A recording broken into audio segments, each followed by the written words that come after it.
What is up, hotties? Welcome back to another episode of Stay Hot. I'm Bladen Kirk, joined as always by my two favorite co-hosts of all time in Matthew Sponhour and Theo Ash. We have a great episode planned for you all today. We are going to be recapping Week 5, and we have some key storylines that we want to touch on. Of course, we're going to talk about Geno Smith and, you know, just how great he is. Geno Smith to open?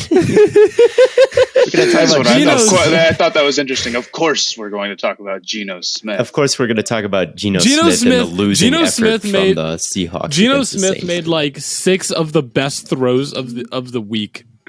We're going to talk about Geno Smith. You can talk about Geno Smith, man. You can't tell me he wasn't throwing dots today. He was playing good. He was. We're going to talk about Josh Allen and Gabe Davis. There we go. Yeah. And then we'll of course talk about Baker Mayfield and his future. God. Everyone's turning off the podcast right now. No, we'll talk about Jacksonville. We'll talk about the Lions and the viewership is getting lower and lower. We're talking about why the Rams suck. There we go. Talk about why the Bengals. Actually, no, we won't talk about the Bengals because that's the Sunday night game. And then, of course, we'll talk about why the Eagles are the best team in the NFL still. But before we get into that, Matt, Theo, how are you guys doing today? I'm okay. I woke up at like 10:30 last night. Our fire alarm went off at like 2 a.m. last night. It was one of those nights. Except the fire alarm in my apartment complex is not a normal alarm. It's this like inhuman female voice being like, "There has been an emergency. Please evacuate." It's like very scary. So I walk out and I'm up, and I'm up at like 3 a.m. doing my Hufanga review, the safety for the 49ers, and then that happens, and my alarm, I apologize to all my roommates. My alarm was going off for what must have been like 3 hours this morning, and I slept through it the whole time. And I missed the Packers game, which was very interesting, waking up realizing I had done that, because I just needed to Google the final score. Like, it's just I guess I'll just know. I don't need to go through all this. Google result, man. It's like, all right. It's loading. Yeah. You got that pit in your stomach. Like, what happened? And then they lost to the Giants. I see the final score, and I was like, "It's really? a tough one, man." Well, I knew that. Well, the good news is I bet on the Giants, and I'm 5-0 in predicting if the Packers are going to win or lose or not. Yeah, that's good news for you, Theo. But Matt locked the Packers. I told him not to. I said immediately as soon as he did that, I had a bad feeling about this game. I bet on the Giants to win. You guys are far wiser than I am. Well, it wasn't a bad. I mean, you would think, and I'll go on a rant about the Pack. You would think, but sadly, I know Green Bay. And I know games that are trap games for them. If they have to move across multiple time zones and play a team that can run the football, they're going to lose that game 100% of the time. Know this about Green Bay, but I'll go on a whole rant about them later. Yeah, well, I'm sure. It's one of the classic blunders. It's Never one of the bet on the Packers when they're in London playing a good running team. Another classic blunder is or on the West Coast, anywhere that's more than 2 time zones away, wherever that might be. But yeah. It was just, and then I right before the podcast, I watched the whole game, and then like I got to the part where they blew the lead, and I was like, why did I do this to myself? I knew I was going to be mad, and now I'm just mad. now he's just angry going into the podcast, and he's ready to tear our heads off. Yeah, but Matt, you said you're just doing okay. How can we make your day better? Get the Panthers a quarterback, buddy. That's what we can I'll call Matt Rule right now. I'll tell him I'll be in Charlotte tomorrow. He'll say, I won't. You know how the Ben Simmons play where he passes out of the layup on Trae Young in the playoffs, or Bogdanovic, or whoever the hell it was, is like a defining play for the type of player he is to an extent. Baker Mayfield double clutch pump interception was probably somewhat similar. He just does it on every single throw. He is, and this is his biggest problem, is that he has just lost his confidence. He is really, when he was with the Browns, he was not. I refuse to believe it. I saw him play good football with my own 2 eyes. I know he is capable of it to some extent, but I've seen him like pat the ball a whole bunch, but never getting here, coming back here, and then going for it. So it's Our question that I posed to the group chat is, what's more likely? Is Baker in the NFL in 2025, 3 years from now, or is he an actor? What is more likely? My response was, he's already acting like an NFL quarterback. I think that he's a good actor. I think that Baker, I see his commercials, and I'm like, if the Hangover series was still going, I would cast Baker Mayfield in that. He would be really funny if like Danny McBride and Adam Sandler was still making like dumbass comedies, which I don't think he's doing as frequently. I'd cast Baker Mayfield in one of those so fast. Like, I think he has a legitimate future as like in some sort of, what's the movie with Zac Efron and he's like in a frat? I don't know what I'm thinking of, but like movies with that kind of plot line, like Baker would be great at that. And I think that that's where his future lies, because his mechanics are the worst I've ever witnessed from a quarterback. It's just so ugly, but that's all I don't want to talk about the Panthers anymore. I'm done. And I'm sure, Matt, you don't either. Yeah, I don't have any strong opinions. Did you watch the Panthers game today? I was talking. Yeah, I watched the Panthers game today. They're actually, as far as worst teams in the NFL go, they're actually not that bad. They're the best worst team ever. No? I mean, I don't know. They could be good next year. They could be good. They're not that far off. They can figure it out. Yeah. I guess if that's what you have to tell yourself. Well, this is one of the best worst It's not even teams. what I have to tell myself. It is true. Their defense is good. Although they need a second cornerback. I saw Terrace Marshall's catch at the very end of the game where he mossed someone. And that's all I needed to see from this game. It confirmed my priors. He needs more playing time, and that's all I'll say. Higgins needs more playing time too, I fear. Yeah. No, but Baker bad, Sam Darnold bad. It really does suck that Corral is hurt. Yes, we've been over this before. It's too bad. Have. But 49ers. Well, the 49ers also played in this game. I thought Jimmy Garoppolo played about as good as a game as he has in a while, since definitely before the playoff run that the 49ers had. Look, we'll talk about the Rams. Cardinals lost today. Like the Seahawks, their defense is just too bad to be contenders. 49ers like fans, after kind of a scary start to this year when Trent Williams went down and Trey Lance went down, like it kind of looks like it could be a lost season, but now it looks like they could kind of cruise to a division title here with the defense playing like it is. Sure.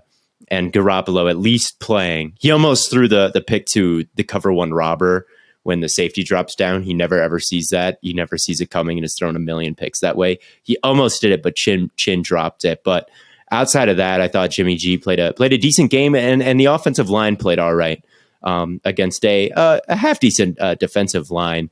This offensive line was one that really could have gotten rough fast after the injuries they've faced, but so far it hasn't been horrible. So I think that was my main takeaway. We already knew all this about the Panthers, but like watching the 49ers these past couple weeks and their defense, like they could pretty much cruise to this NFC West title, I think. I don't think the division is wide open. I think the 49ers are a pretty clear favorite. I mean, I guess, yeah, that's probably a better way to put it, because like the Rams don't look good. Their offense is like outside of Cooper Kupp, it's just not a lot going on there. They just don't have any teams that like totally, completely have no redeeming qualities like a lot of divisions do. It's like the Cardinals are not great, but they're still playing. It's like the Seahawks are not great, but they're still playing, and same with the Rams. Yeah. The battle for second place is wide open, but my takeaway has been like, yeah, this is the 49ers division to lose, which we kind of all expected. I think we all had the 49ers winning this division, but with the injuries, that kind of was up in the air. But I think that they kind of shut the door a little bit. And I get that it's just the Panthers, but their defense is just so good. Now, they did suffer some injuries as well. Their safety, I can't remember his name off the top of my head, tore his ACL tonight. Nick Bosa left with I think a groin injury and whatnot. So, maybe they're really kind of a banged up team right now. But man, like Warner if Seattle had Travarius Ward, they all balled out. So yeah, I mean, if Seattle had a more complete defense, I'd pick them to win this division right now. Like the way that their offense looks with Geno and DK and Lockett and Ken Walker had a good game today. I mean, they're just firing on offense. Yeah, I think if we're going to talk about Seattle and transition real quick, I think Geno's done enough to where I think it's a decent bet that he's the starter there next year. It's been consistent for several games now that he's playing at as high of a level as we're seeing a quarterback play right now. DK, Lockett, Penny got hurt, and that kills me with a pretty bad ankle injury that I assume will sideline him for months, if not the whole season. But Ken Walker comes in and he rips off a 70-yarder. Like, it's a really good offense. And honestly, like, this quarterback class, if they had, the number one overall pick, whether it be from themselves or the Broncos, I could see like, oh, maybe you get Caleb Williams or something like that. But like, I think that Young and Stroud have enough weaknesses where you're willing to roll with Geno after the way he's looked. And even if there was any quarterback available the way Geno's looked, I don't know if you move to replace him right now. I mean, but Geno's how old is Geno? 30, 31? 31. I don't know. Turning 32. If Geno, he's turning 30. Happy birthday, Geno Smith. Victory Monday. He'll be 32 in about an hour and a half here. All right. Well, I don't know. I just think like if he was 35, then I would be like, okay, you might be the clock might be ticking a little bit more. But at 31, I think you feel comfortable enough. You're like, we could roll with this guy for a couple of years even. And you can get, who's the linebacker out of Bama? That's probably who you're looking Will to Anderson. draft, is Will Anderson. That's probably who's high on your board if you're thinking you might have a high draft pick from Denver or yourself or both. Oh, absolutely. Yeah, no doubt. But yeah, the Seahawks, you say they could win this division if they had a good defense. Like, I agree, but they don't, and they're not going to. Well, they have some pieces. Like, Nwosu's good. Tariq Woolen had an interception today. But like, they have some pieces, but like, Kobe Bryant was getting cooked left and right. And they couldn't tackle Taysom Hill. Taysom Hill had the game of all games. What's the meme from the MLB where it's like tungsten arm O'Doyle, like has this crazy stat line that you wouldn't expect. Yeah. That's the MLB inside joke. And Taysom Hill, it felt like a tungsten arm O'Doyle game from him, like a Shohei Ohtani game from him, where he like was returning kicks. He rushed for over 100 yards and 2 touchdowns. He passed for 3 touchdowns. Yeah, he had 4 total touchdowns. He had 4 touchdowns. Right. He recovered a fumble. Like, he was lead blocking. He was legitimately like as valuable as a player as you can possibly be on an NFL field in this game. Kamara looked like he had a little bit more juice. This is the first time we've seen him with Andy Dalton, and he was a little bit more involved in the passing game because Andy Dalton is not Jameis Winston. He doesn't want to throw it deep every single play. So as long as Dalton is out there, Kamara has, I think, recouped a little bit of his fantasy value. So, it was definitely a good, exciting game for the Saints rushing attack and how versatile it can be when you've got Taysom Hill. I have my doubts on Taysom Hill sometimes, and I've talked a lot of shit about him, but like, this is peak and everybody knows what he's doing, like everyone knows that they're about to run like QB power. Yeah. And he's just going to run to the outside, get outside the tackle. And for whatever fucking reason, like you can just, even though everyone knows they're running QB power, like for some reason, Taysom Hill takes it. It drives me nuts. It drives me crazy. But I saw a tweet today. It was like, was Sean Payton holding Taysom Hill back? ? Sean Payton gave Taysom Hill the ball more than. I was going to say, didn't Taysom Hill like have There were times where I was touches convinced last Taysom year. Hill had dirty pictures on Sean Payton with how often Sean Payton got in the rocks. So I don't know if he was holding anyone back, but I mean, it's just pathetic by the defense when everyone knows what's going on and you still can't stop it. So yeah, as far as the NFC West goes, I don't think there are any Super Bowl contenders in here, but yeah, certainly some exciting units, whether that be the 49ers defense, the Seahawks offense, Cooper Kupp. But yeah, I don't know. I don't have much more to say about it. Either of those games. If you watch football, you need Fubo TV. Fubo TV gives you complete coverage of college and pro football with NFL Red Zone, plus games in 4K at no extra charge. Over 100 channels of live sports and entertainment for a fraction of the price of cable. So, watch on all your devices and never miss a game or an episode of your favorite shows with the included cloud-based DVR. Plus, there's no contract, no commitment, and you can cancel at any time. Right now, you can try Fubo TV free for 7 days and get 15% off your first month. Just go to FuboTV.com/stayhot. That's FuboTV.com/stayhot.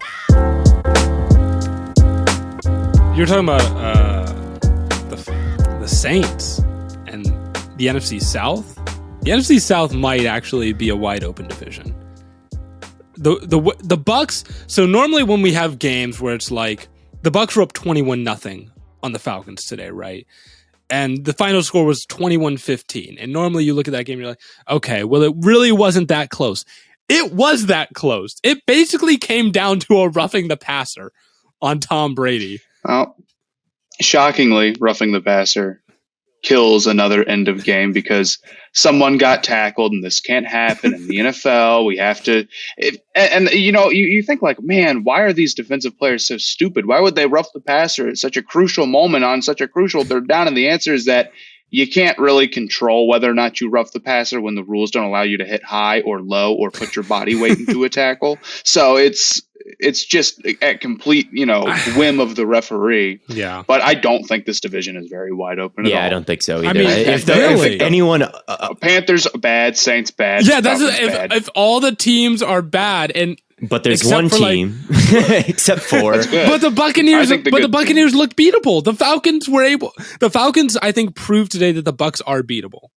This is the Falcons just having low expectations. I mean, the Bucs are beatable for sure, but playing a bad team close, they didn't quite cover the spread. I don't know if that really moves me as far as saying the division's wide open all of a sudden. Right. It's not like the 49ers look, or not the 49ers. It's not like the Buccaneers just look horrible this season. I think they're top 10 in DVOA. They've had a good defense. They're getting healthier. Yeah. Mike Evans has just been capital B. Mike Evans balling this year. he had a I'm on board with the Mike Evans Hall of Fame take. Like, the way his career is going right now, are people not? Yeah, I would say so. I think a lot of people make the case that he's never been a top 5 wide receiver in his career. But like Frank Gore is going to waltz into the Hall of Fame. He's like, you think it's true or not, like Eli Manning is going to waltz into the Hall of Fame. Like I promise you, these things are happening. It's not always about like whether or not you were a top 5 guy. I think that argument is like valid for someone like Edelman. But Edelman was never a top 15 guy. Like Edelman was a good role player, not like a star receiver at any point. Evans has been like the epitome of a consistently great wide receiver. Oh yeah, for like a decade. Yeah, I mean Evans has been a real game changer for them for a long time. Like a bona fide, legit wide receiver 1, Pro Bowler.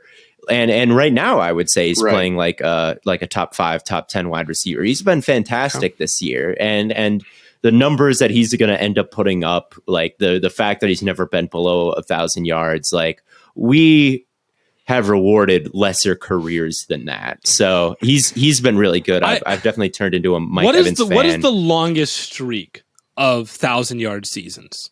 Does Mike anyone Evans know that? Or Jerry Rice probably did it.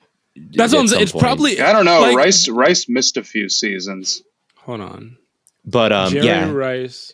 Well, you guys I'm figure gonna that look out. up. Like, yeah, I agree, Matt. Like, this is not a wide open division where it's like, oh, it's really anyone's race. I think I don't know what the odds are right now, but I would put the Buccaneers as heavy favorites to win this one. But like the Falcons today, this was one of the games I labeled as one of the ones I wanted to watch for, and without Pitts playing and without Cordero Patterson playing, and some bad luck for the refs, like I thought the Falcons did a decent job keeping it close, keeping it in range.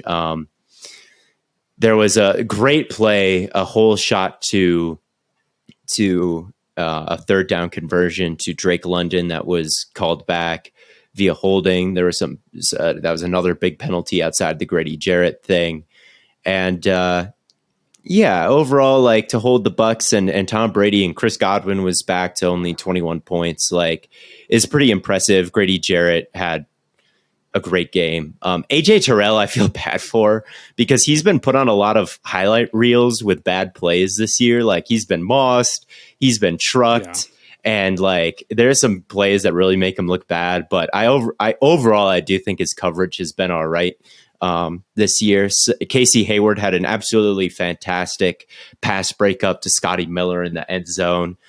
So like they really fought hard without two of their best players, and I think that this Falcons team, like I said in the last episode, I don't expect them to come out and beat the Buccaneers, but they're scrappy and they're well coached and they can move the ball on the ground. They really can when they get into it. All I'm saying is if the Buccaneers happened to come in second in this division, I wouldn't be surprised. Who do you think wins it then?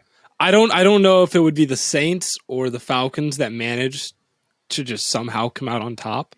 It's not the Falcons would shock me if they won this division, and it would shock you. Like, if they end this year like 11-5, the Saints might be able to turn it around. And today was a good start. If the Saints had a 10-win season and you had like a bad stretch from Brady, like it wouldn't, especially like with him going through a divorce. It wouldn't be Hey, he's going through his divorce. You're reaching, dude. You're reaching. And the Saints even today is like I'm praying on Brady's 30. Downfall. They allowed over. This was supposed to be the best defense in the league, and they allowed 30 points again to an offense that's been as good as anyone. But still, like you expect the Saints to tighten shit up a little bit. Davenport has disappeared this year. It looks like maybe Father Time might be catching up to Cam Jordan, even though I do think he had a sack today. For them to be real contenders, they have to have a good defense. They do. Like Jameis is not good enough to lead an elite offense, so they have to have a good defense.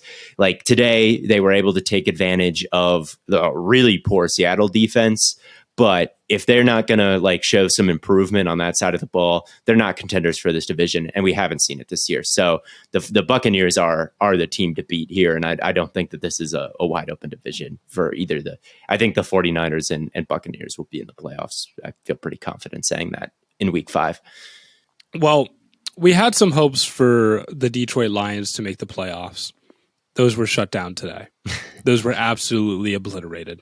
There was like, well, they have the best scoring offense, so maybe there's some hope if they play a bad stretch of defenses that they, bro, Belichick had them like in a like the fucking fetal position. They didn't know what to do on offense.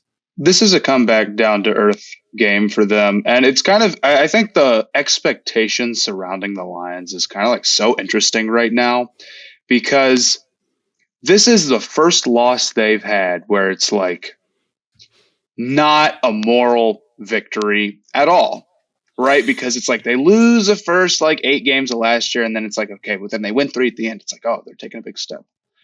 And then it's like this season, it's like, oh, they're this close. And then this game, they were not that close. I think that ultimately, Amon-Ra St. Brown and is not enough weapons on offense. Jared Goff also is a quarterback who is maybe like getting, you can figure some stuff out with him, but he's not really creating explosive plays. So I think their offense being as good as it was, even though I really like the offensive line and the running game has been pretty solid, their offense is not actually the best scoring offense. This is a 4-game outlier. And then on defense, now that Aiden Hutchinson has just not been what they've wanted him to so far, that front seven is brutal. They didn't sack Zappy one time. They did once, and it was called back via penalty in the secondary. Yeah, Zappy was chilling in the pot. He was looking comfortable. They just don't have a pass rusher. Like, Aiden Hutchinson stinks. I'm sorry, he's not good. He can't beat linemen. And their whole identity is like, where, you know, okay, everyone's like super like bought in, right? They're like a tough team. Everyone's bought in. And it's kind of hard to maintain that when you like, how many losses can you survive before people become not bought in? And if you're going to have like, we're a tough team that's buying in as much as possible, it's really hard to not be good in the trenches on defense. Like that doesn't fit. That doesn't match. Yeah. And obviously that's not like what's really killing them. What's really killing them is just, this is a rebuild to end all rebuilds where they're coming from. But yeah, I just think the Lions are probably in for another. They're not. I don't know if they're in for 7 wins this season. They can play better than this, though. Maybe it's just a Belichick thing. Yeah, Belichick is a great coach, and they only punted twice today, which I think is a hilarious stat. They got shut out. They only punted 2 times. They turned the ball. They were 0 for 6 on 4th downs. There was shit. Yeah, it wasn't good. Shit. It wasn't good, man. Yeah, it wasn't good. And the Patriots, like the way they just manufacture corners out of thin. JC Jackson, undrafted free agent, like it's so amazing player for them. I'm gonna stop like predicting like bad Patriots. Like I'm never again, because I was like, they lost Jason. Oh, they lost Gilmore. No way. Oh, they lost JC Jackson. No way. Doesn't matter. I'm so happy. Jack Jones. That's my boy right there. You're so spoiled in that because you can push agendas for so many players in the NFL because you're a fan of two college football playoff teams that send like a combined 20 people to the NFL every year. Yeah. ASU fan me over here. We got Frank Darby, we got Eno Benjamin, we got Jack Jones, and we got Brandon Ayuk, I think. I don't know if Rennell Wren is still in the league. I got a very precious few, whereas you're like, oh, I've picked too many. Like I've picked too many Ohio State players to win MVP and defensive player of the year. You're like, oh, like there's just too many contenders that have come from my favorite schools. Me, I got Jack Jones. Jack Jones was my one of the favorite football players that I've ever watched for one of my favorite teams, Packers or otherwise.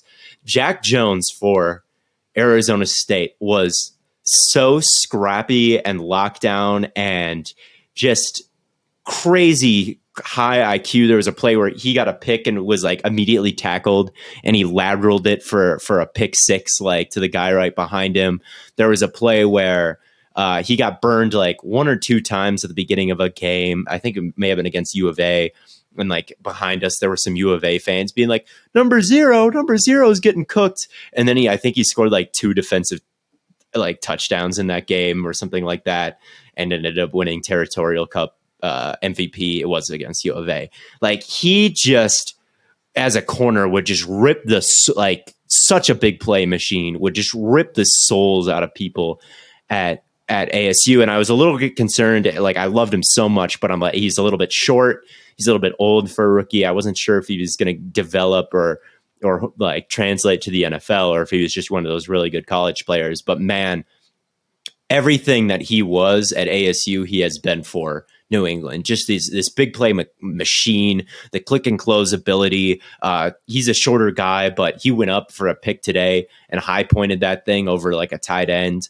He came off his assignment because he had eyes on Goff. He came off his assignment to come over and make that play. Goff assumed he wouldn't be anywhere near it, but he was. Got both feet down. Just a highlight play waiting to happen, Jack Jones. And I'm so glad that he went to a place where they're so good at developing corners because, man, he's been a blast, and I'm so happy he's translated. But there was a play where it was like 4th and 9, and the Lions went for it. It's analytics, man. And it was a little bit questionable there. And Brandon Staley, man. Staley, we'll talk about Staley. Good and Lord. Judon had what he wanted in this game. Judon was just running around the edge. Judon had a great game. Yeah, and knocking Jared Goff off his spot. And if you can knock Jared Goff off his spot, good things will happen to you. So overall, like, that was kind of the key. Just the Lions never took the points. They never took the points. They never played for field position. They couldn't get any pressure. And that's how you get a third string quarterback beating you and shutting you out, because they didn't make life difficult for the Patriots at all. They just kind of played right into their hands. And the Patriots tackled really well. There were multiple times, if you watch this game, where like the color commentator just went like, good tackle. He would like murmur that, because there really was. It wasn't a lot of missed tackles. They didn't let them. It was a very Patriots win. Patriots win. And Ramondre Stevenson is a fucking beast, man. Yeah, he was crazy efficient last year. And there was a play, the big play, I think early in the game in the first half, that he went from like the 20, their own 20 to the opponent's 30. Like, I think it was Bugs, the defensive lineman for Detroit. Like, it was power. So there's one pulling guard.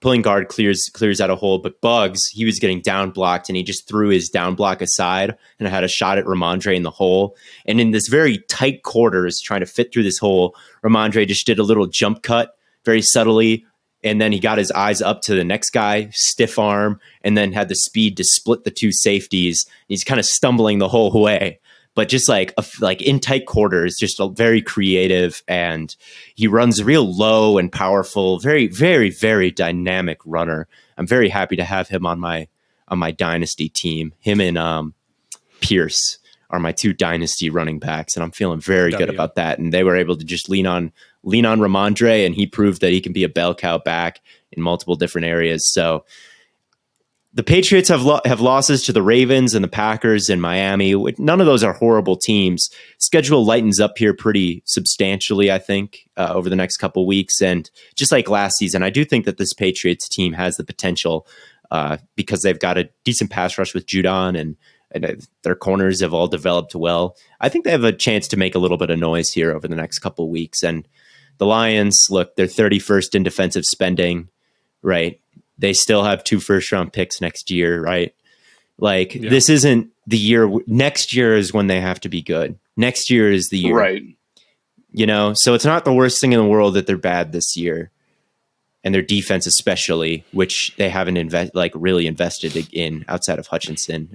But, like, next year, if they're bad, then it's really time to panic. The Hard Knocks feel-good story. They were a really good Hard Knocks team and got everybody excited, but everybody got a little bit too excited. I think I have this team winning 5 or 6 games or something like that.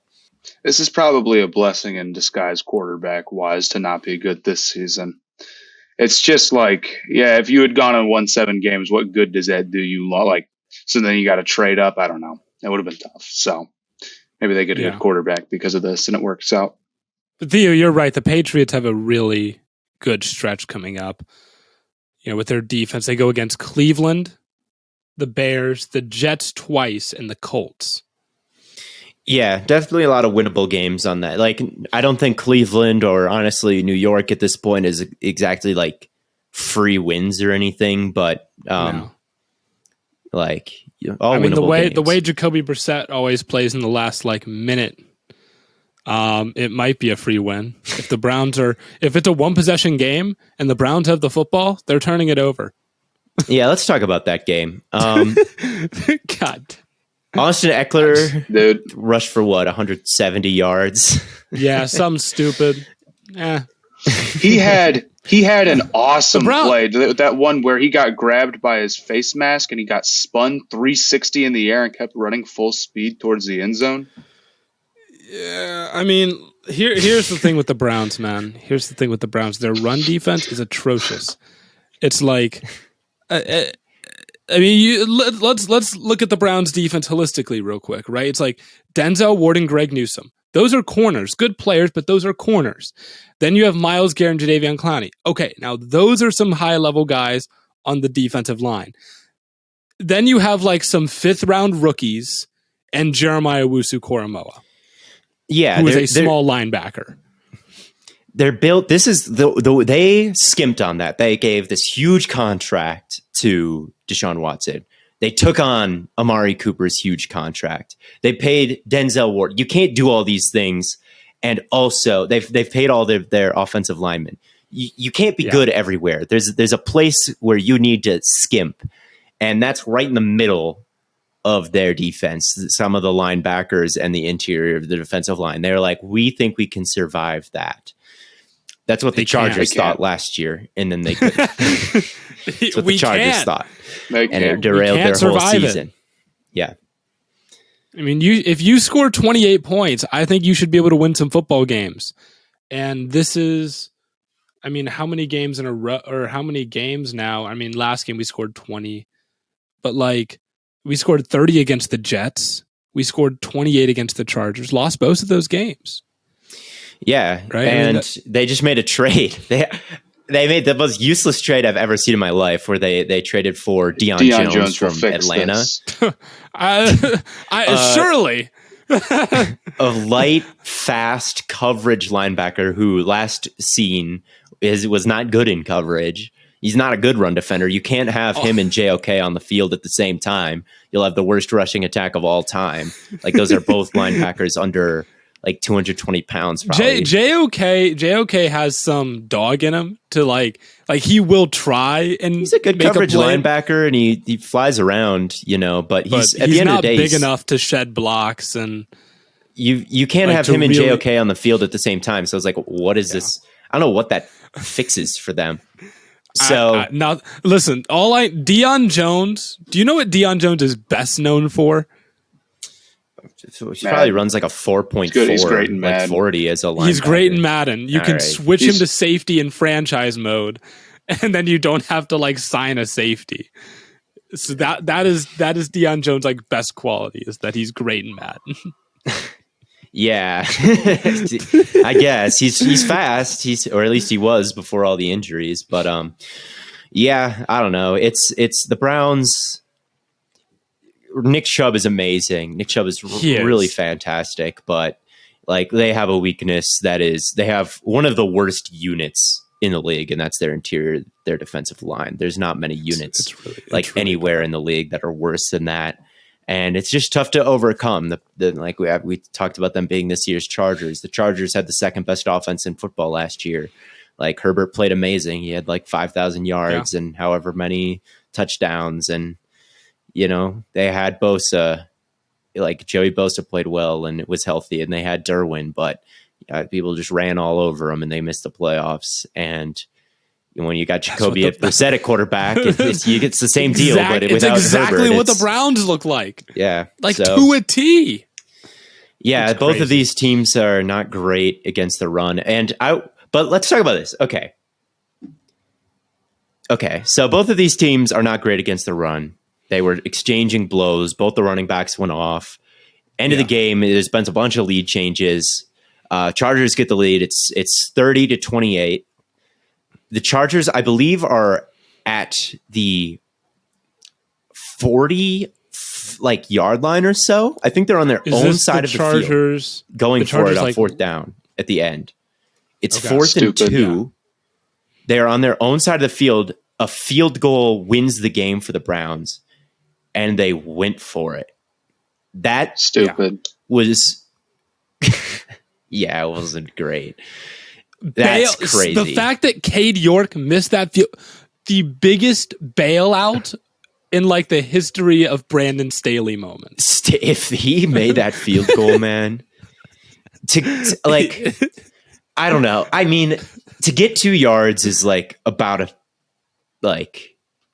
50-50 proposition. Like, if you get 2 yards, you probably win that game. I mean, like most like offensive coaches are thinking, if we can't get a yard, we don't deserve a yard. Right. But I would be so pissed if I was a defender for Brandon Staley. Like, just setting us up to fail, really. If I'm Khalil Mack, you're just setting us up to fail. You saw Keenan Allen's tweet. Yeah, Keenan Allen, what the fuck are we doing? Like, I get that it's, we trust your offense to get 2 yards or whatever. But even the wide receivers for the team are like, that was stupid. And I get that the numbers say it's about a toss up, and who really cares? You got to trust your offense to put 2 yards, but the historical precedent is you kick you punt there, and you trust your defense to stop Jacoby Brissett from marching down the field instead of just giving it to him in field goal range. So I would punt it there. I get it. Like, just pick up 2 yards. It's not that hard, but like, show some faith in your defense as well as your offense, because it just to fly in the face of all historical precedent and go for it in that situation.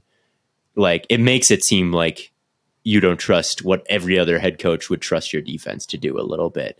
And the players reacted like on Twitter. They said this was really fucking stupid. Yeah. And I'm sure every defender taking the field when after that failed was like, he really just set us up like that to fail. Like we could have done when they did stop Brissett pretty much. The Browns got 10 yards on that drive. They did stop them, but they still had a chance to go and win that game. They didn't really stop them. The Browns just missed a 50-yard field goal. I don't know. That was crazy. That was crazy. I mean, hey, we talked about the Patriots had like a very Patriots win today. This was the most Browns loss I've seen in a long time. To have the game handed to you on a silver platter. I think when I think of a Browns loss, I think like the quarterback plays terrible and they lose by like 24. I think that's the most Browns. They're not really in a lot of close games in their history. It's just, they were the worst team through and through and get dominated. That's to me what I think of when I think of the most Browns loss. It would have been the most Chargers loss of all time. It almost was, but they just like blow it they find new and exciting ways to just blow it. But the reason why this is the most Browns, the Browns can never have hope. If there is ever any hope, it must be destroyed. All right. And I think if this was a true Browns loss, they'd go into it as like 14-point underdogs and then just lose because they suck. I think that's like historically. Yeah, they'd go into the game 14-point underdogs and the Chargers would cover. That's a Browns loss, right? God damn it. Are you missing out on some of your favorite shows because they're only available in a different region? Do you want to up your cybersecurity? Well, let me introduce you to our good friends over at NordVPN.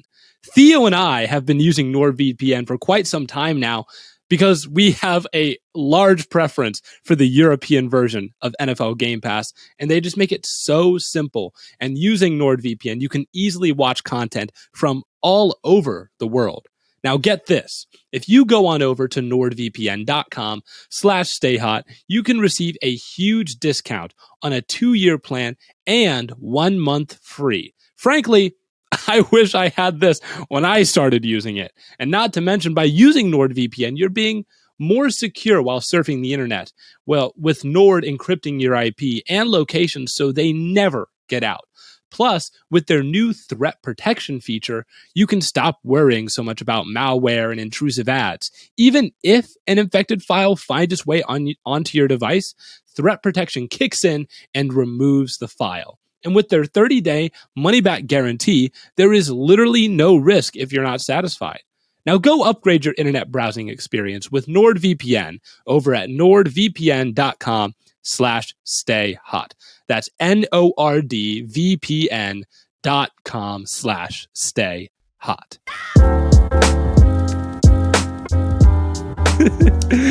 All right. Yeah, what else do we want to talk about? Can I talk about the Packers real quick? I want to talk a little bit more about I was going to give you the Packers earlier. Yeah, go on your... The question we really need to answer is like, are the Packers just bad? Yes. Or are the Giants? Yes. Are the Giants actually good? Because there's got to be a little bit of both. It's right? a little bit of both, but the Packers are not a very good football team. I rank them outside of my top 10 in the power rankings. So many outlets had them at like number 5, number 4, number 3, number 2, number 1 because they're the Packers. They're Green Bay. Yeah. And they're 3-1. That's one of the best records in the league. Who can you put over them? But this team does not have it. This team does not have a high end ceiling at all. Their passing offense, Aaron Rodgers is getting it out in like 2.4 seconds this year, second fastest in the league behind Tom Brady and just behind Tom Brady. And those two are kind of in a league of their own. They just are. He's not reading the whole field. Not everything is open to them. He's picking. He's more dynamic than Ben Roethlisberger was last year. Certainly, Aaron Rodgers is a better quarterback than that. But it's kind of the same kind of thing where it's like, we're just going to pick a receiver and we're just going to throw it to him. And they just don't have the receivers to get open and create stuff after the catch. Their best receiving option this year has been Randall Cobb. Randall Cobb was washed on the Cowboys like 3 or 4 years ago. You know, like they just don't have and the Giants were just playing cover one, like at the man coverage in the second half of this game. And they were getting locked. Like it was 20-20. The Giants had just tied it. And then they play man coverage and the receivers are just blanketed. Randall Cobb is getting shut down by, I think it was Rodney McLeod, number 44. Alan Lazard's getting locked up down the field. There's no separation. Like they just don't have receivers that can win. And Rodgers is just getting it out super fast. He's not all of those plays where like Rodgers runs around and, you know, by some miracle he buys time and throws, they're gone now. That's dead. That's not happening because they don't have the quarterback and Rodgers is old. Like that aspect of their offense is just gone, you know, and where like it's just a one pitch, one speed offense. It's not dynamic anymore. Like Aaron Jones has a little bit of pop or a lot of pop. He has a lot of juice. Yeah. And AJ Dillon can, you know, he's a solid back and he's not really someone who's going to create a whole lot of explosive plays, but you know, he's tough to bring down. But the offense is just, it's one speed. It's not dynamic anymore. And they thought they could just dink and dunk their way to a good record and they've invested so much in the defense, the 2 first-round picks, tons of money to Jair Alexander, a huge extension to DeAndre Campbell, a huge extension to Kenny Clark. They have allocated all their resources to the defense, and they were like, well, we can just dink and dunk our way down the field, run the ball, short passes, RPOs. That's enough offense. The defense will dominate. This is not a top tier defense. They play zone. That's what I wanted to ask. That's what I wanted to ask you about was like all of you. Okay, this is Daniel Jones at quarterback, right? Daniel Jones is not really elevating an offense, and right? neither is Bailey Zappi, and neither is Bailey. Yeah, yeah. All of the explosive plays that happened today against the Packers from the Giants were Saquon Barkley. Yeah, they can't defend the run. He had the longest run, 40 yards from Saquon Barkley. The longest reception was 40 yards from Saquon Barkley. And they're not a good run defense. They're not a good run defense this year. They missed last year. They were one of the best tackling units. Things looked like it was turning a corner under Joe Barry. This year they changed. They can't tackle. They haven't been able to tackle.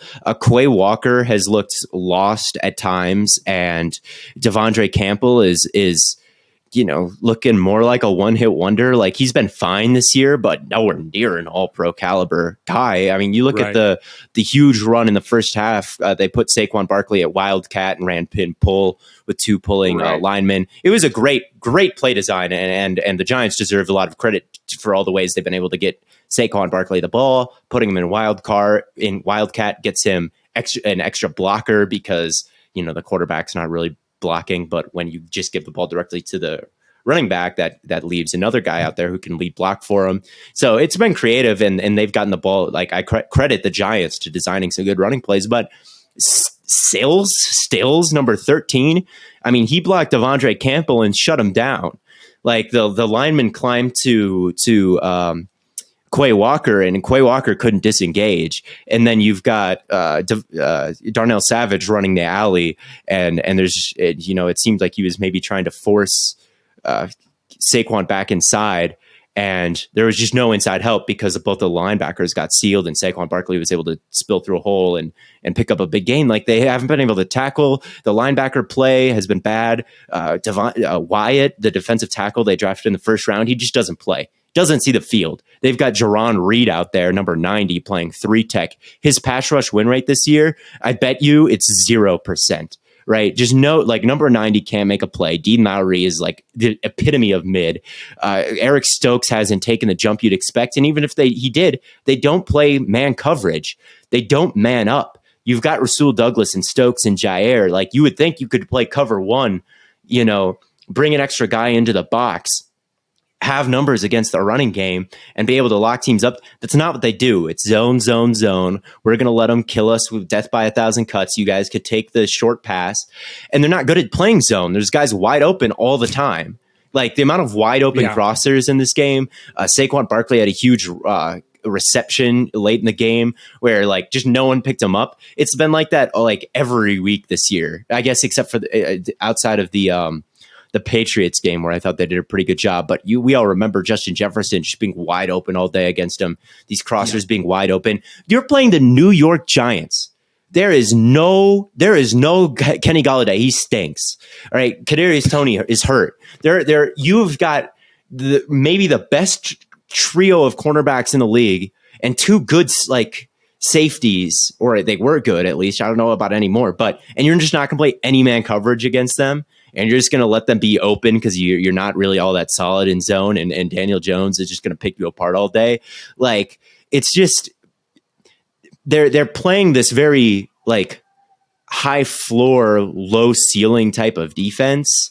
And they're like a middle of the pack defense when they have the personnel to be a high quality defense. They really do if they wanted to play like New England. If you gave Belichick this personnel, like... Yeah, Belichick would go cover one all the time. He would actually have Wyatt in there, and they would like melt teams' faces off. Joe Barry is just like, we're just going to try to prevent the big play, and it's just death by 1,000 cuts. And you're letting Saquon Barkley. They're one of the worst running defenses in football this year. They're not good at it, despite their high end talent. And it's like, some of the fronts don't make sense, and there's just wide open bubbles like in the B gap or A gap for teams to hit. There was one where just no one was in some gap, and Daniel Jones saw that. It was a pass play, but he just took off because there was absolutely no one in the middle of the field and picked up a first down in a clutch moment. Like coming out of the halftime, it was like two 10-plus play drives for the Giants that took like 7-8 minutes off the clock. The Packers only got 3 drives in the entire second half, I think. So, like, the defense needs to be way better than it was. The offense, like fine, whatever. We kind of know what the offense is. Right? Matt and I were texting in the group chat while you were asleep. We're like, oh, here goes another Christian Watson. Jet sweep. I actually want to talk about this. I think I get it. I think that's such like a deeply unserious thing to do, like 4 times in a game, because it's just the type of, if you have a prospect and you have to tell yourself like, well, he's great. He's obviously going to be able to create explosive plays. The one problem, we're going to have to work hard to get him the ball. Right? That player isn't any good.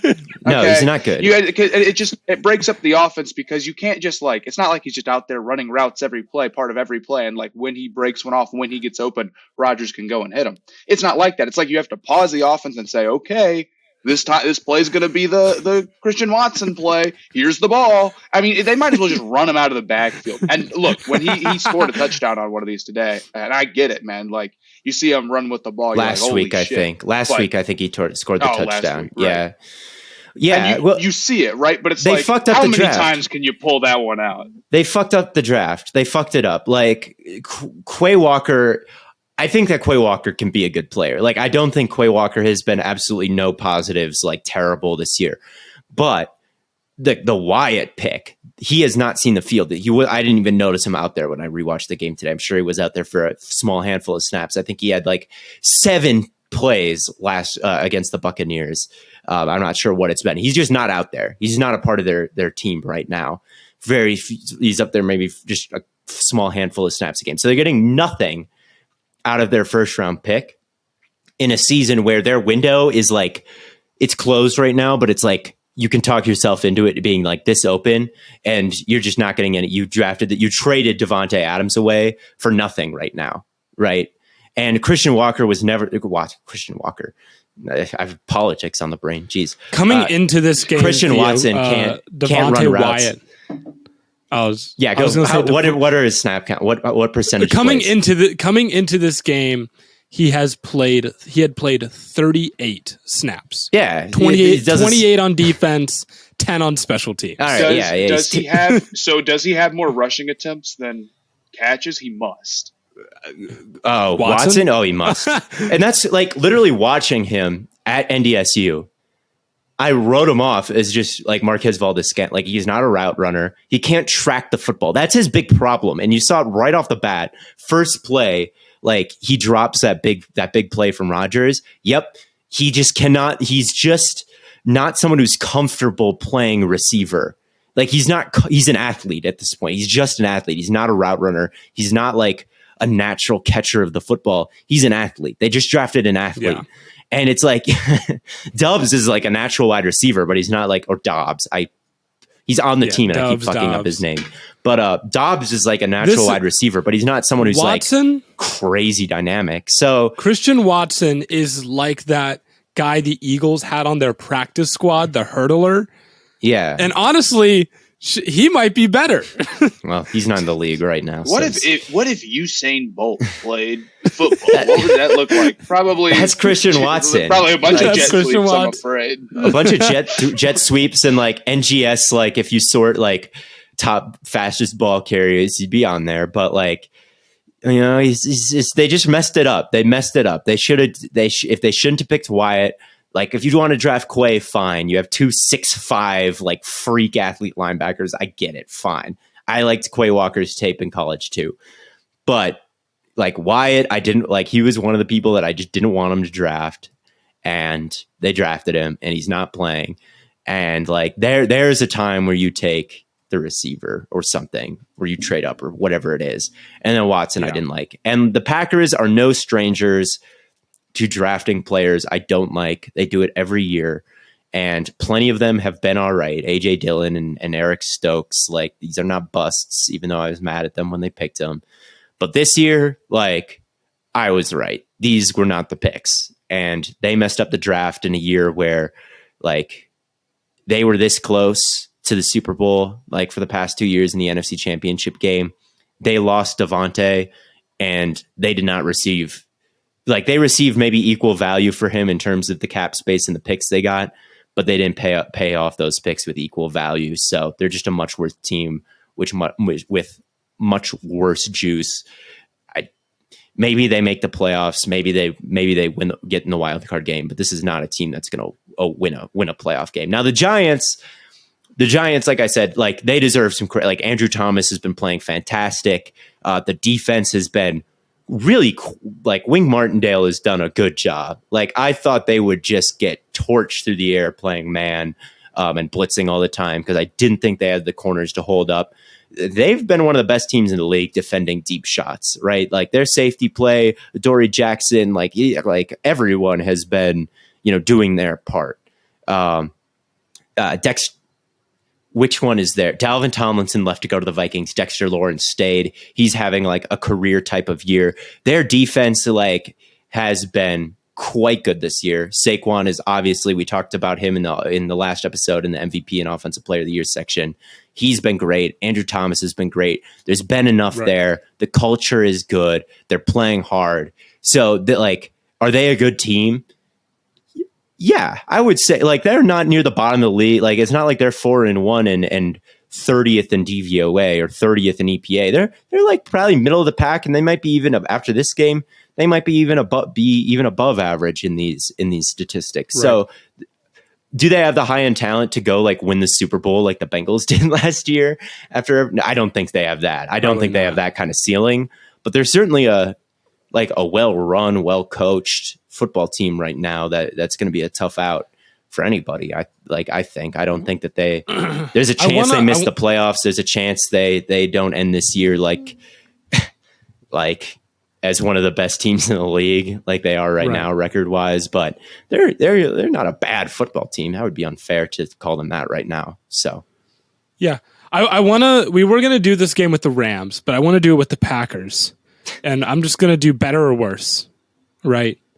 And we'll start with the Rams. So, Theo, you taking the Packers? Who would you take? I think the Packers could beat the Rams.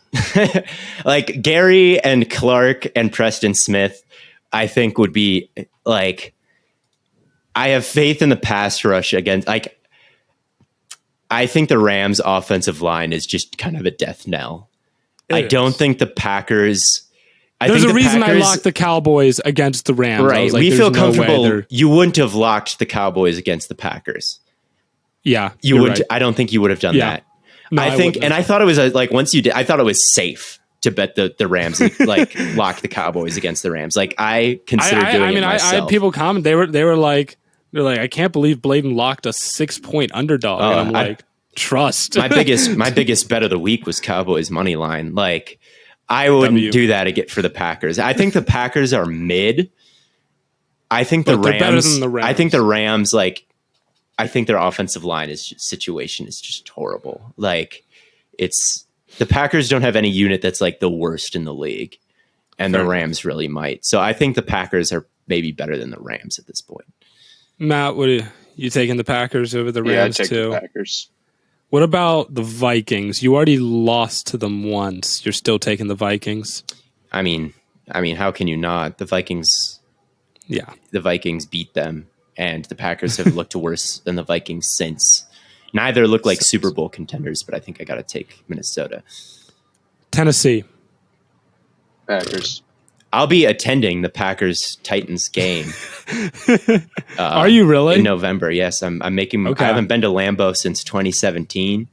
I'll be there in prime time on Thursday night in mid-November, and it'll be cold. Yeah, it'll be cold, but it's the Packers. It's Lambeau. If you dress in layers, it'll be all right. Yeah. It's football weather. Yeah.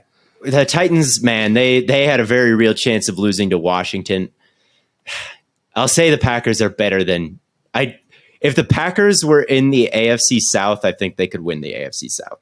I'll say that. So okay. I'll say they're better than the Titans. So you also think they're better than the Jaguars? Sure. The Jaguars scored 6 points on the Texans today. They made me look stupid and silly. So I'm not giving them any credit. Matt, you taking Green Bay over Jacksonville? Yeah.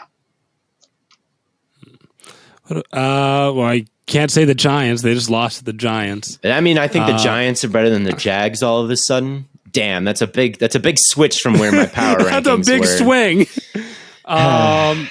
Yeah, it's tough out here. Patriots. Full strength Patriots. I think the Patriots are better on defense. They're better coached. The play calling makes a little bit more sense. Like Bailey Zappi almost beat them. It took them down to the literal last second. Yeah. So like the Patriots, I think you have a quarterback that they actually let throw the ball. Get back to me in about 3 weeks. I think the Patriots are about to go on a little bit of a run. I think that those two teams are pretty even. I think those two teams are pretty even, sadly. Fair enough. Matt, how are you feeling about? Yeah, I don't disagree. I don't know. Maybe I'd take the Packers. They just beat them. Yeah. They're like the same. They're like the same. What about my Cleveland Browns? Oh, well, the Browns would find a way to lose. Yeah, I'd take the Packers. Oh, fuck both of y'all, man. I really hate you. Like, sorry. Yeah. I didn't mean it, actually. And then lastly, our darling child MVP, Geno Smith and the Seattle Seahawks. They taking down Green Bay? I think that'd be a dogfight. I think I'd take the Packers, though. The Seattle defense is just worse than either the Packers. I think I would take Seattle. I don't think the Packers offense has the legs. They don't have the legs to beat Seattle's putrid, horrible defense. Listen, I get Seattle's defense, but like, I don't know, man. But that's the thing is I think any team that's like, well, mid. Is Seattle? Do you think Seattle's defense? Where does Seattle's defense stand compared to the Giants? Do you think? Way worse? Way worse? Oh, way worse. Easily way worse. What about their offense? I would say their offense is probably better. Their offense is better, but here's the thing: like the Packers, like this matchup specifically was bad to defend the Packers a little bit. This was a multi-time zone game, which I knew the Packers would suck in this game. This is just the type of team the Packers lose to. Like, it would depend on the situation that they played the Seahawks in, but I don't know. The Packers are a mid team. I think they might be the best mid team, but I just don't think that they're contenders this year. So that's my whole rant on them. They're mid. Right. They're in the high end of mid, but they're still, like, when it comes down to it, mid. And yeah. How much time do you think you spend looking at a screen? Because between my phone, laptop, monitors, TV, iPad, I am on a device looking at a screen effectively 24/7 from the time that I go to bed to the time that I wake up and go to class, and I'm watching football games all the time. I spend all day long on an electronic device. But the truth is, whether it's working on your computer, watching TikToks before bed, that amount of blue light can be horribly damaging to your eyes. And studies have shown that exposure to blue light from these devices can lead to headaches, eye fatigue, blurry vision, and even trouble sleeping. But worry not. I'm happy to say that our friends over at Felix Gray can help. Their blue light glasses filter 15 times more blue light that can make screen time tough on eyes and disruptive to sleep. Still not convinced? Well, what if I told you that I'm wearing these glasses right now, and by wearing some Felix Gray glasses, you could instantly get to looking just as drippy as I am. I mean, look at me, man. I look sick. And I always get compliments whenever I wear them just because, they just fit my face really well. They just frame me so perfectly, and Felix Gray does a great job of that. So if you want the best prescription or non-prescription blue light glasses on the market, use our URL, felixgrayglasses.com/stayhot. Free shipping, free returns, free exchanges. felixgrayglasses.com/stayhot. Well, I guess that really only leaves one team to discuss, and that's the best team in the NFL once again. The undefeated Buffalo Bills Eagles. Averaged 10 yards per play against the Steelers. So if we're talking about the best team in the NFL, I think that they pretty soundly regained that title. The Eagles' undoing will be Jalen Hurts can't throw over the middle of the field. Maybe. They threw a million screens today to wide receivers. It was, I think, 3 yards per attempt for them, for Jalen Hurts in this game. It was just nothing but dink and dunk.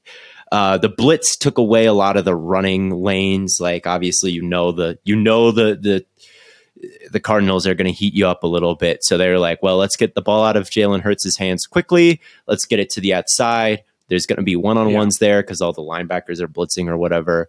And, it was just kind of an inefficient day for the offense, kind of a frustrating day for the offense. Kyler had enough scrambles for this to be a Kyler, please save us potential W. And Zach Allen has played really, really well this season and really given the Cardinals front seven. For them to not be like the worst team in the league, they needed some breakouts in that front seven, and Zach Allen is filling that void, and Byron Murphy's been playing pretty well. So, like, the defense has been a little bit better than I expected in Arizona. But at the end of the day, like, it's still just kind of a Kyler, please save us offense. And it was one of their best rushing attacks. It was probably James Conner's best game of the season.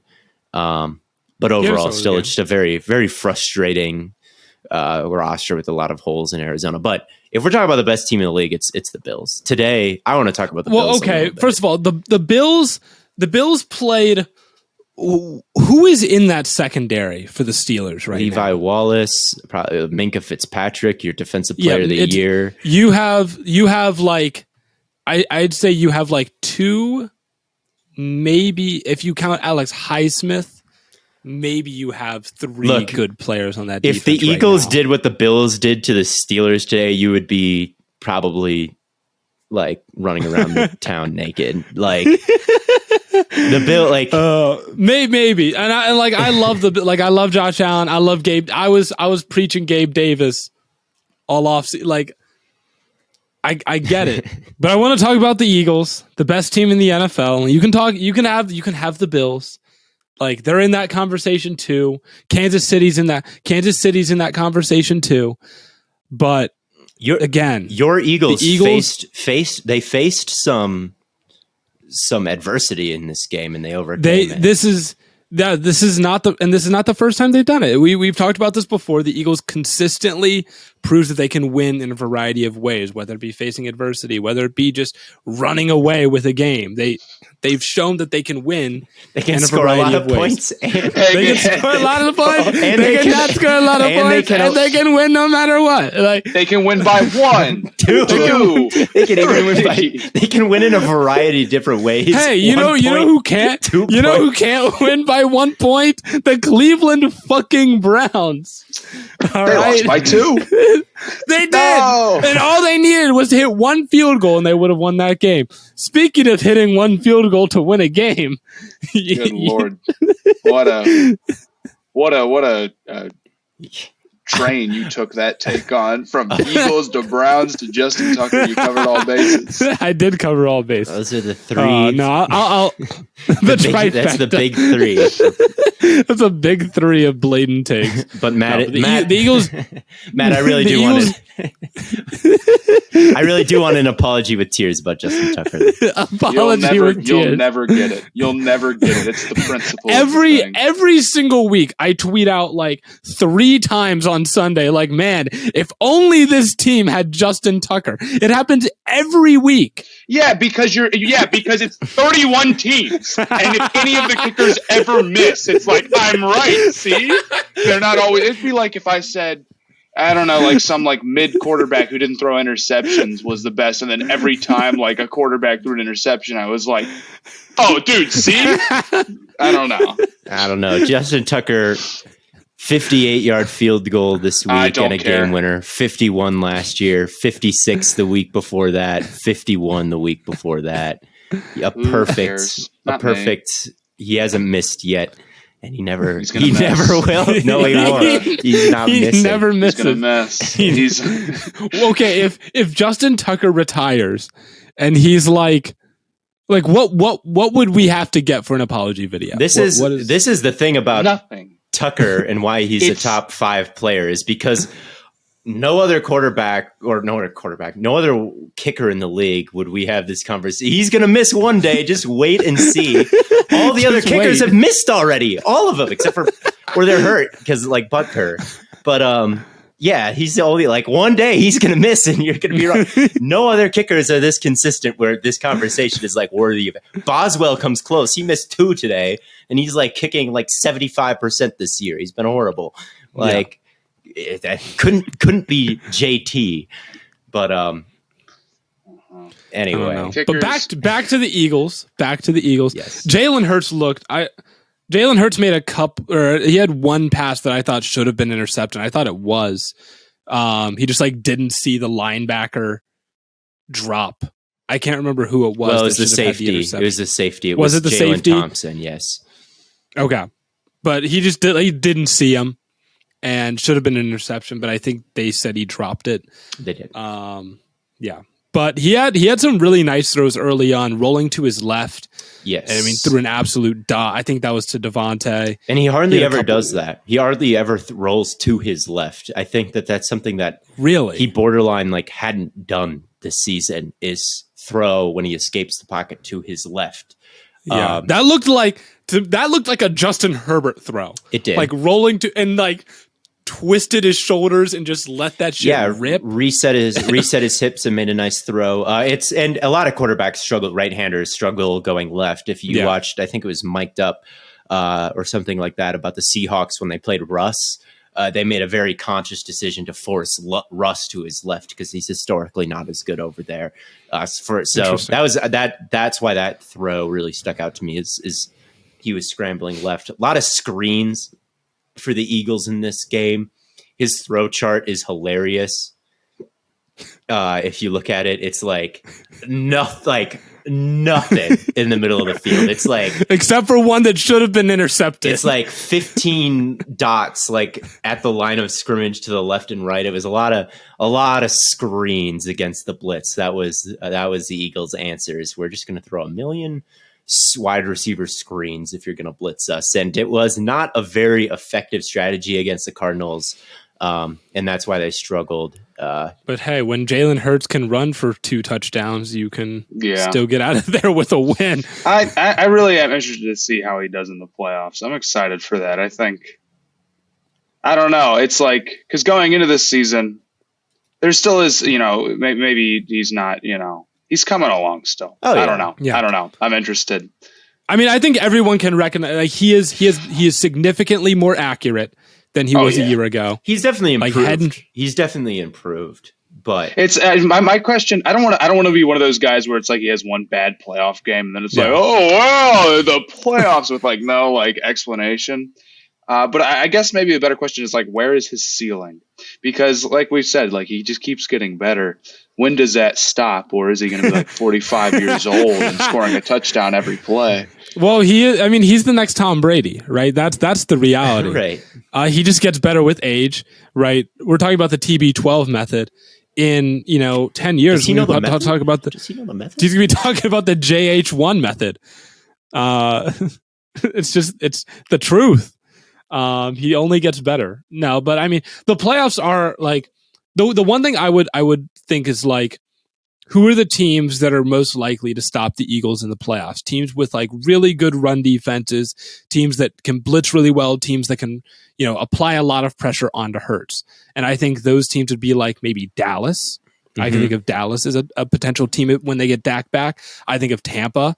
They were able to beat him up last year in the playoffs. So, I mean, there's definitely a world in which this team can't succeed in the playoffs, especially when you look at like their schedule is cake. Their schedule is cake. But they play Dallas twice. So, I mean, that should give them a little bit of an idea. Yeah, those will be for once the NFL spoon feeding us NFC East games in prime time is actually going to be worth something, because it's actually an interesting Eagles Cowboys in prime time is going to be great. That's going to be a great game. Yes. I'm excited for that. Hurts attempted 14 passes behind the line of scrimmage in this one. He attempted 12 within 10 yards, only 1 over 20. So definitely a more conservative game plan from the Eagles here. It's just not a super efficient, dynamic offensive performance from them. But they limited big plays from the Cardinals as well for the most part, outside of the Hollywood Brown, that whole like crazy highlight, but nothing too far down the field for Kyler Murray either. He was killing them on the ground, a lot of QB draws and whatnot that kept the chains moving. But overall, like the pass rush wasn't really getting home like it usually is for the Eagles. Kyler had a lot of time to scramble around and make plays. So that's something to maybe keep an eye on is Hurts over the middle of the field in the pass rush, which looked a little bit more suspect this week. But not every team, even the best teams in the league, are going to look dominant every single week. They're going to have down games. Yeah. They're going to lose at some point. The Eagles are not going to go 17-0 and win the Super Bowl. You're wrong. They're going to lose at some point. It's allowed. You're going to have tough matchups. You're going to have tough games where you can't get things going the way you'd like. But when you can still win those, you get closer to that first round bye, and you can delay that Jalen Hurts in the playoffs thing one more week. But at any rate, they're one of the tier 1 teams, but the other one is the Bills. I want to touch on them real quick because they had over 10 yards per play in this game. Throttled the Steelers. 10 yards per play. Every time they were snapping it, they were picking up a first down on average. Yeah. 6th best mark in the modern era. Awesome. That is awesome. And the touchdown to Gabe Davis, the 60-yarder. There were I was say which one? Yeah, the deep one. The 60-yarder where deep one. Yeah, the really deep one. Like I think it was Dawson Knox or some tight end was like wide open there, and Stephon Diggs was open over the middle, and like this was just a clear out route that was designed to take the top off the defense, and Allen threw it anyway. It reminded me a lot of the Gabe Davis touchdown in the playoffs, the deep one against the Chiefs, if you guys can remember, the crazy long one, where it's like that ball should never, ever, ever be thrown just because who has the arm strength to do that? Josh Allen does.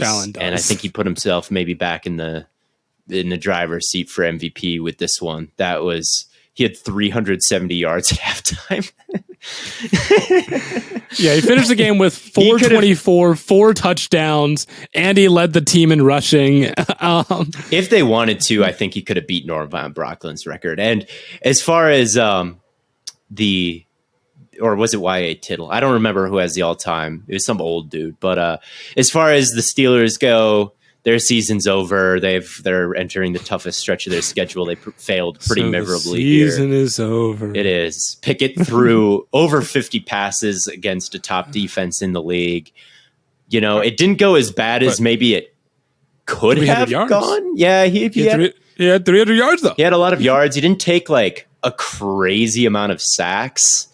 So even though they only scored 3 points, I guess it could have been a bigger disaster for Pickett than it was, but he just ran into a Bills team at the peak of their powers, and the Steelers ain't good. Sorry, Steelers fans, but that was just a shellacking of the highest order. And I don't know if you guys have any other thoughts on that game, but the Steelers don't look good,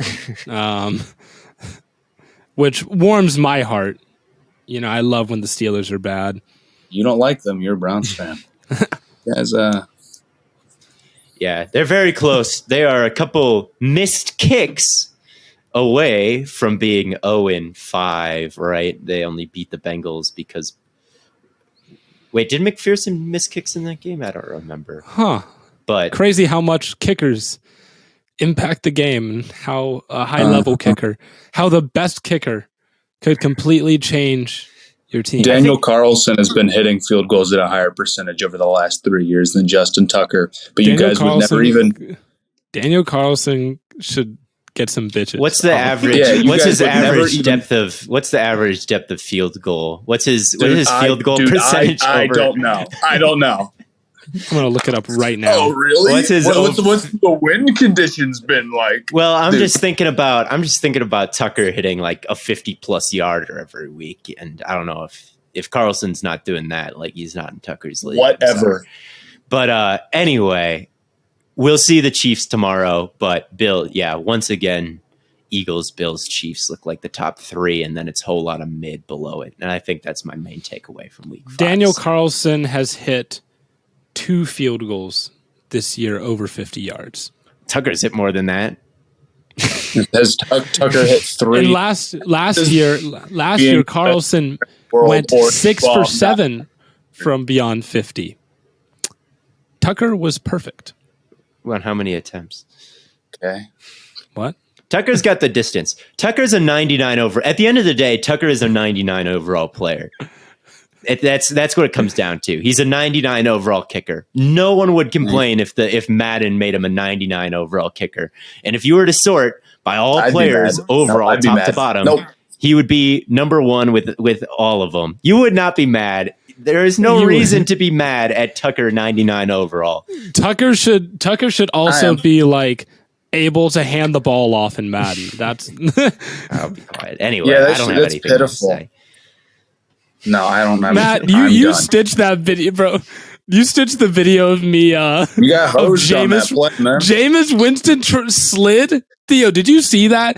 Jameis Winston slid, got up. This was on 3rd down in the 4th quarter, game on the line. I'm down 3. He slides, gets up, and just walks for a 1st down. And I'm just Jameis is different. Jameis is different, I guess. Anyway. But at any rate, I think that pretty much wraps things up for us. We will recap the Sunday night game and the Monday night game on our Tuesday live, as well as we will recap at this point in time the Stay Hot Locks. We'll talk about our fantasy team a little bit, so you guys can get a little bit of a holistic view on those kind of things. That'll be on the Tuesday live on our YouTube. So make sure you subscribe to that, turn on notifications so you get a notification when we go live for that. But as always, thank you all so much for tuning in. And until next time, from Corn Boy, Bird Boy, and Lemon Boy, we will catch you all on the flippity flop.